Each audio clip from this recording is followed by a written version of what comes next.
Existe une telle règle en Inde. Ne clignez jamais les yeux quand un fantôme apparaît. Parce qu'une fois qu'ils détournent les yeux, ils peuvent bouger librement. Puis penche-toi instantanément et t'emmène. Le vieil homme ne pouvait toujours pas se retenir et éternua. Il a inconsciemment détourné les yeux.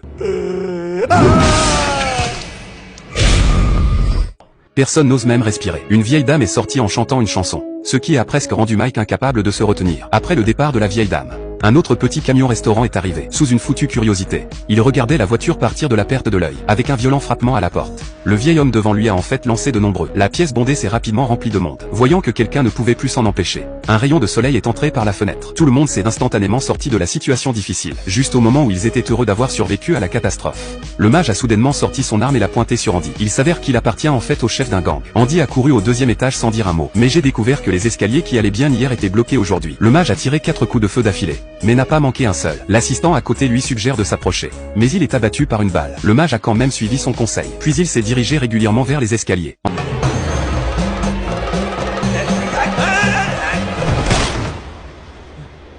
Andy s'est rapidement enfui du village avec quelques frères. Quelques jours plus tard, il a déposé un sac d'argent devant son patron. Et le chef du gang devant moi n'est autre que le policier qui a assassiné un village. Il a demandé à Andy où se trouvait Amy. Andy a tapoté le paquet devant lui. Puis il s'est retourné et était sur le point de partir. Quelques instants plus tard, le chef de la mafia en sort un pot. Après l'ouverture, une fumée noire est sortie de l'intérieur. Bientôt, le patron a senti le vent souffler. Puis une ombre familière est apparue devant moi. Le patron a reconnu qu'il s'agissait des 2 sœurs qu'il avait assassinées. C'est dommage qu'il soit trop tard. De l'autre côté, Andy était allongé dans son lit à la maison et pensait à ce qui s'est passé ces jours-ci. Soudain, il a remarqué quelque chose qui manquait. Où est passée la sœur fantôme? À ce moment-là, la femme à côté de moi a donné la réponse.